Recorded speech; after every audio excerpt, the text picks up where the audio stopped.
Summarize your summary.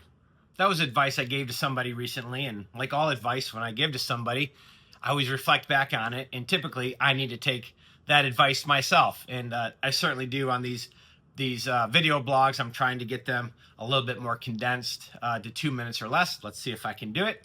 But also recent speaking engagements I've done. I've got to speak at Michigan. I've got to speak to students at Central Michigan, to Calvin University students here in Grand Rapids. And as I've gone through presentations, I've really worked hard to try to whittle them down. I think a common mistake people make, me included, is when you're getting ready to present something, sometimes you're worried about not having enough information. And so you over-index and you put too much information there. And I find I typically have more information than I need, and I start rushing towards the end. And so you got to get comfortable with condensing down the information, knowing that you should have and will have enough. And I think that applies too as leaders when we're communicating to our teams, whether through emails or if we're putting together a presentation or we're just talking with them.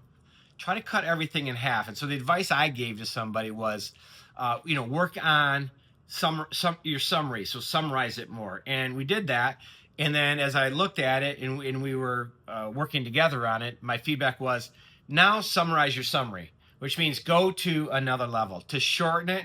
And really what you do when you do this is you really start to focus intently on what are the key points that I want to make. And I'll give you some more advice.